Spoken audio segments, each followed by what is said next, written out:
This is Beverly Hills. And here come the Beverly Hillbillies.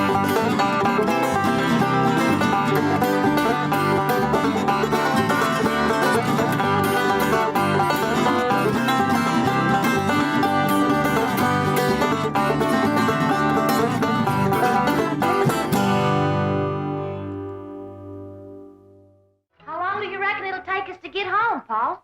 Jethro figures about 6 days, hard driving. Where are you going with that wood? Well, Granny wants it on the truck. Put it down. With all the wood we got back at the cabin, we sure ain't going to haul none from Beverly Hills. Oh, she says it's for on the way. On the way? Granny, what in the world do you do? I'm making sure we don't freeze to death. It's warm here. Won't be when we get in the mountains. You figure to keep that thing burning for 6 days? And 6 nights. Don't forget, it's December every other place but here. Damn blame California. The weather's as mixed up as the people. I'll be glad when I get back where there's some snow and ice. I can't wait to see Ma and Jeff Green. Yeah, it'll be a mighty fine Christmas present for your ma and your sister, or us dropping in on them like this. Now tell me again, exactly what did Marie say? Simply said the Clampetts were loading their truck and appeared to be moving out. Why? What could have happened? Who offended them? Whoever it was, I'll have them driven out of Beverly Hills. Chief, don't get so upset. I know a man with $25 million in your bank Is that why you think I'm upset? Because Jed Clampett has $25 million in my bank? Isn't it? Of course not. The thing that upsets me is the fact he might take it out. I don't know whatever happened to the key to that door, but I reckon with our stuff out of there, ain't nothing left anybody want to take, except some old pictures. Oh, Miss Hathaway says a couple of them pictures is Rembrandt. All right, after Christmas, we'll see he gets them back. Where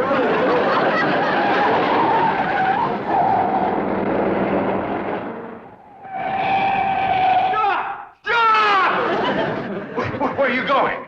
Going home. What? Oh, please, you can't go away and leave me like this. All right, climb on. I reckon we got room for you. Oh, my heavens, we caught you before you left. Granny, is there room for 2 back there? Yeah, if they want to squat next to the stove. No, we don't want to go with you. We want you to stay here. We'll be back after Christmas. Well, Mr. Clampett, if you want to go home for Christmas, let me make the arrangements. I'll have you there tonight. Nice. Plane back home? Yes, and you'll arrive in style, too. Well, Miss Hathaway, I think Granny and Ellie Mae should have mink coats for the trip, don't you? Of course. Well, let's go take care of it, and the reservations, too. Mr. Clampett, you start unloading the truck and leave everything to us. You'll be home in 5 or 6 hours on the jet.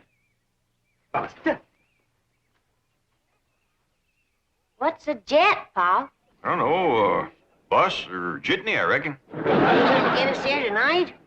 You heard what he said. Well, that will be a surprise to Pearl. Uncle Jed, it took us 6 days to get out of here.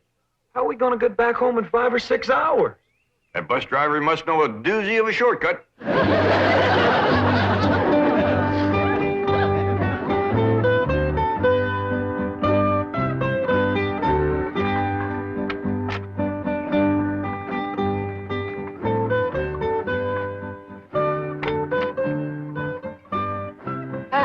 Have we got plenty of champagne and caviar? I guess so. Why? The entire first-class section has been reserved for a family of VIPs, the Clampetts. Wow. Young ladies, I presume you've been advised of special arrangements for the Clampett family? Oh, yes, we indeed. certainly have. Here they come now. Oh, get a load of those minks. Granny, Ellie Mae, right this way. I'm sure you'll be quite comfortable in the lounge. This way. Uh-oh. How did they get past the gate? Let's get them out of here before the Clampetts see them. I'm afraid you're in the wrong section. May I see your tickets, please? Well, I don't think we got any. See, this bus sure is fancy. Bus? You've come to the wrong place. You want the bus station. Now, just go back the way you came and ask for the Traveler's Aid. Now, they'll help you. Oh, yeah. Well, thank you, ma'am. Granny, Ellie Mae, come on. We're on the wrong bus. Mr. Clampett, what's the trouble? This is Mr. Clampett? Of course. Right this way. Jethro? Here, Jethro. Keep the tickets. Now, Mr. Clampett, you have the money Mr. Drysdale gave you. Yes, ma'am. Right here. A limousine will meet you and take you to Pearl's house. And Mr. Drysdale is phoning ahead to Mr. Brewster to be sure your cabin is in order. Well, don't let him give away a surprise to Pearl. Oh, he won't. Well, Happy landing, Merry Christmas, and au revoir. Merry Christmas to you, too. And Jethro, here's something for you if you promise to bring it back to me. Take good care of them, and remember, the tall, young, good-looking one is mine.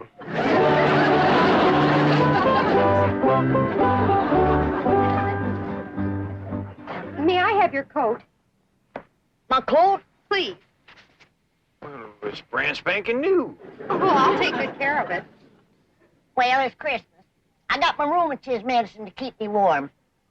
You can have it. May I have your coat, please? Should I, Paul? Well, I reckon not. We don't mind sharing with folks, but when they get grabby and wanting everything, well, we just got to mule up and say no. If you can't afford to buy a coat of your own, here, you just peel off whatever you need. No, Mr. Clampett, you misunderstood. We just want to hang the coats up. We don't want you to give them to us. Oh, well, that's very neighborly of you. Thank you very much. Sure.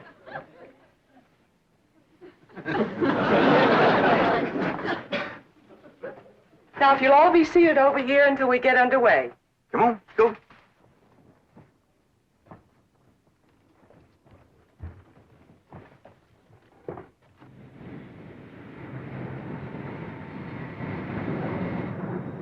Now, fasten your belt. Well, I ain't wearing one, ma'am, just my Gallisons. I meant your seat belts. Doggies, this is a fancy bus.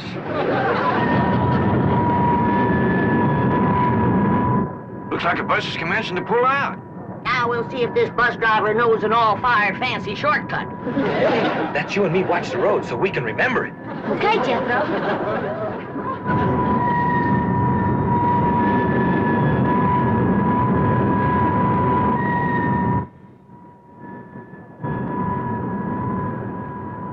If you ask me, this bus driver of ours is lost.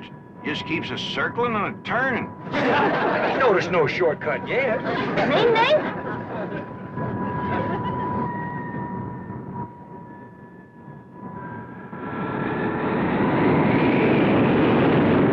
Listen to him erasing that engine. Yeah, but the wheels must be spinning in the mud. We ain't moving.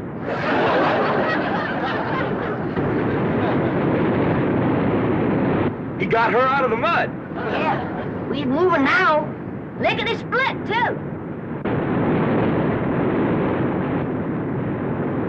My doggies, if he gets to going much faster, this thing is gonna leave the ground.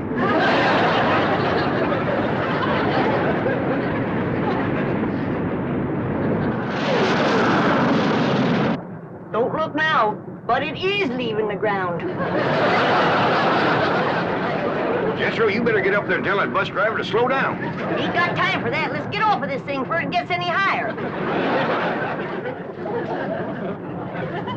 Now, wasn't that a smooth takeoff? You may unfasten your seat belts anytime you like. Would you folks like some champagne and caviar?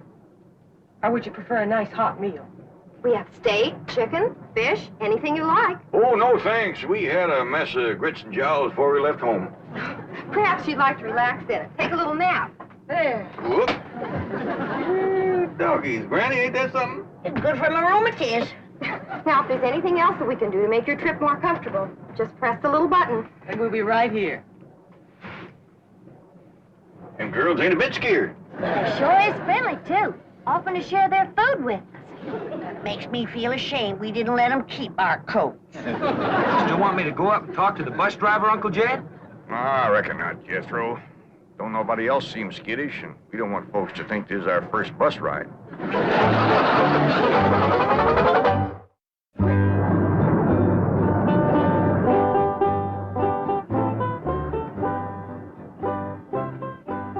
Jed, Yeah, Granny?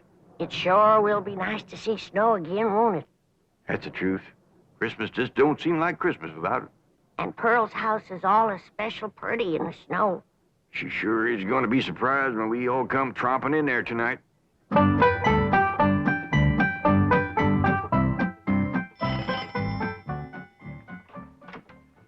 Howdy, Pearl. Homer Winch, when are you gonna learn not to walk into a body's house without a body inviting you. Well, I rang and you didn't come. You didn't give me time, you old coot. Now, don't you never do that again. Get out of my parlor. I like you when you're mad, Pearl. You're an exciting woman. Homer, you get out of here. I don't have time for your foolishness. Jeffreen and me's going to California to spend Christmas with Cousin Jed. Well, and I reckon you don't care to hear what I got to say. That's right. About Mr. Brewster. Mr. Brewster! Yeah, that tall, good-looking city fella works for the oil company. Drives that big car. What about him? Is he in town? I've been ordered from your parlor, Pearl. I think I'd best be going. Homer, I didn't mean it. Please, Homer, you tell me about Mr. Brewster, and I'll bake you a sweet potato pie. Well... And for dessert, red horse swimming in elderberry wine. You're an exciting woman, Pearl. Tell me. Well, you see, he stopped over at the Emporium to get some cheese and crackers. Said he was going to be over at Jed's cabin alone all day, and he didn't have no food. Thank you, Homer. Merry Christmas. Now, wait a minute, Pearl. You ain't going to do me out of my tater pie, are you? Well, of course not. You get it. Well, when? Well, I'll let you know. I'm busy right now. Bye, Homer. Ding, dang, darn it, I done it again. Let some pretty woman twist me around her finger. I hate to go home. Mama's going to give me the ticket.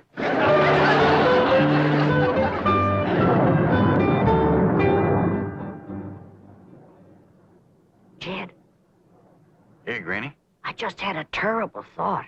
What's that? Suppose we get to Pearl's house and she ain't there. Where would she be? Out chasing that Brewster fella, that's where. Ah, she ain't likely to catch him in her horse and buggy. Whoa, Bessie.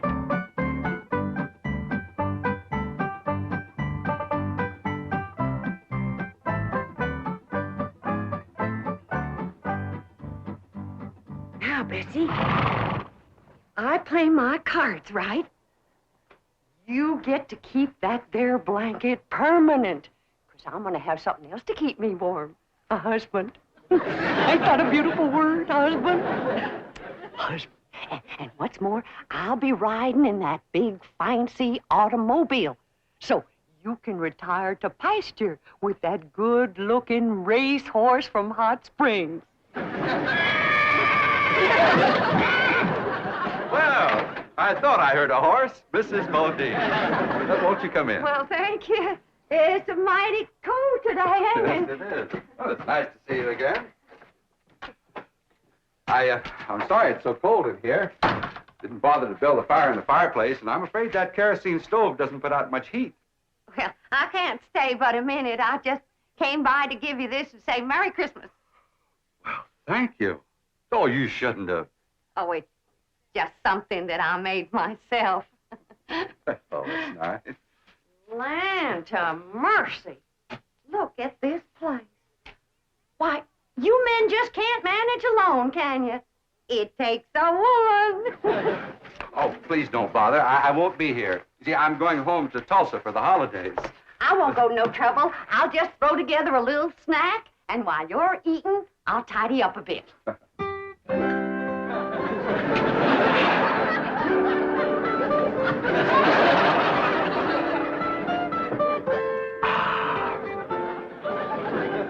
This is the most fantastic miracle I've ever seen. The way you produced this banquet right out of thin air. Ham, fried chicken, roast pork, and this delicious sweet potato pie. That's my own special recipe. Here, wash it down with some red horse and elderberry juice.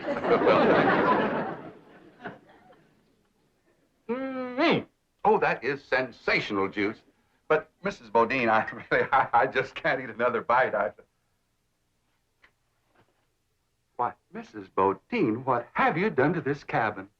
Oh, do you see a difference? And where did you get those curtains? I just run them up while you was eating.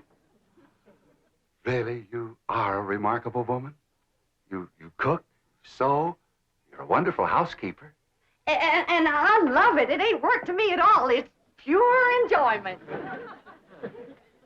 Mrs. Bodine, I know that this must seem awfully sudden to you, and I know you have lots of ties, lots of activities here in the hills, but I was wondering, do you think you could possibly be happy living in a city like Tulsa?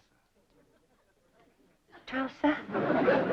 That's where you live, ain't it? Yes, I have a very nice home there, but frankly, it needs you, and I think Mother will agree. You want me to meet your mother? Well, actually, it isn't necessary, and I know Mother will approve my choice.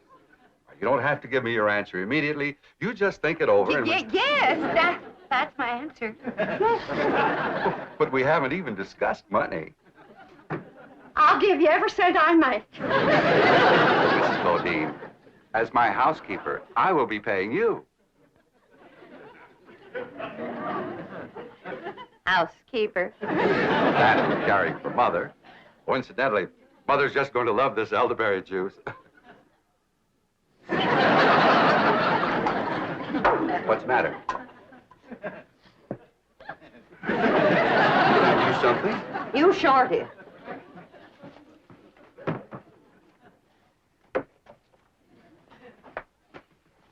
You let me cook for you. You let me sew for you. Hand me the ham. You let me house clean for you. Now then, I don't know what it takes to get engaged in Tulsa, but in these here hills, you've done enough to get yourself promised, hitched, and honeymooned. Really, Mrs. Bodine, I didn't mean to. I'm going to Beverly Hills to spend Christmas with my cousin Jed. And when I tell him what you done, he ain't gonna take kindly to it. What, Mrs. Bodine?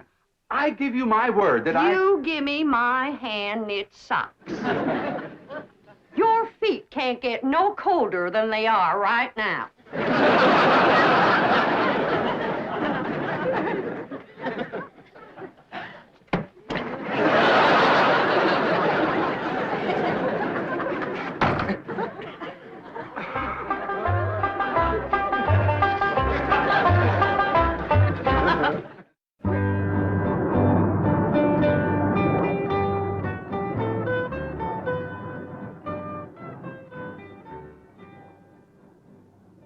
They're sleeping like babies. Do you think we should wake them for the movie?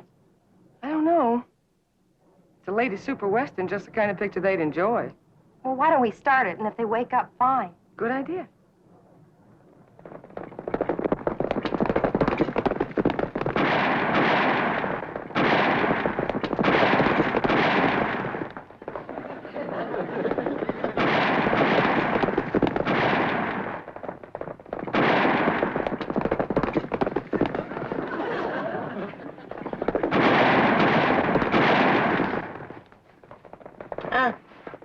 What?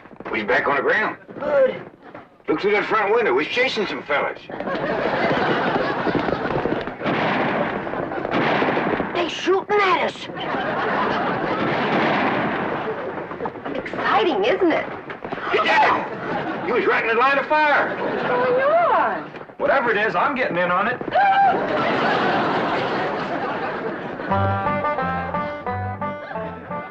But Mr. Drysdale, Pearl is on her way to California to see them. Well, can you catch her in time? Oh, I think so. She's driving a horse and buggy. I'll tell her family's on the way. No, this is a surprise. Well, then what'll I say? Let's say anything to keep her there until the Clampetts arrive. Now, get over to Pearl's. Oh, no, she might misconstrue. You see, I have a very delicate situation here. Yes, you certainly have. And if you spoil Jed Clampett's Christmas surprise, he'll cut off your oil. But Pearl might think I want to marry. Merry Christmas to you, too. Bye.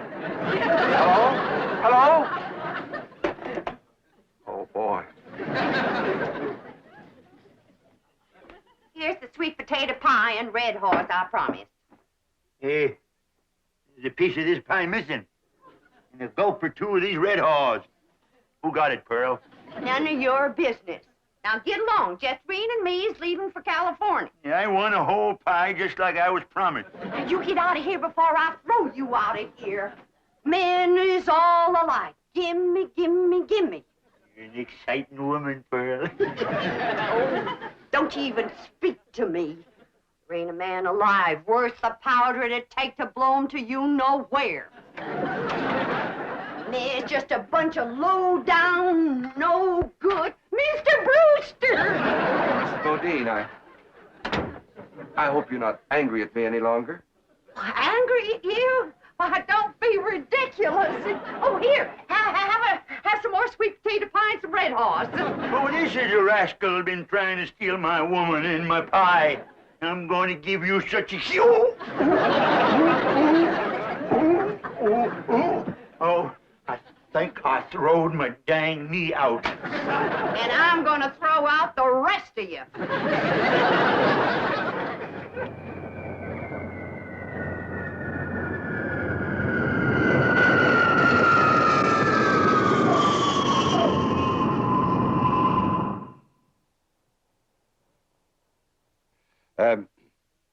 You see, in my business, what I mean to say is that I'm away from home a lot.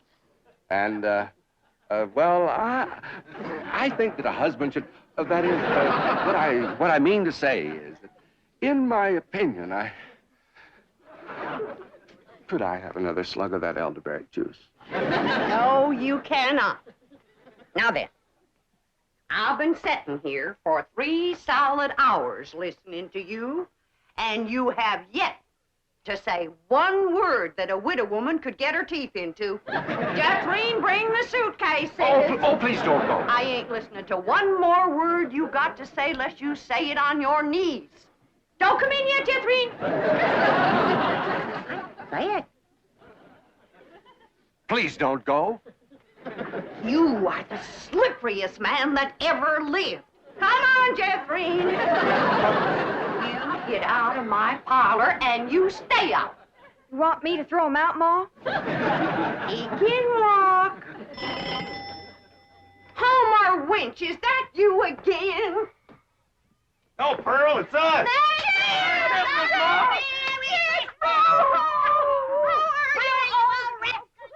Merry Christmas, Jethrine.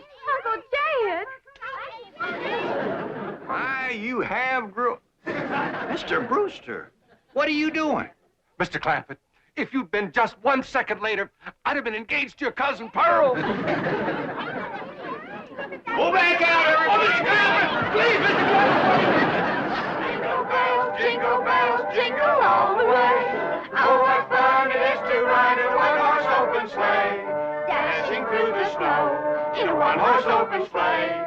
O'er the fields we go, laughing all the way. Bells on bobtails ring, making spirits bright. What fun it is to You're nothing but a two-timer, Homer Winch. Pearl told me about you sparking her, you old rascal, you. You're exciting when you're mad, Granny. Hey, how about going for a little sleigh ride with me? You promise to behave? Sure I do. Well, we might as well stay here and sing. wish you a Merry Christmas. We wish you a Merry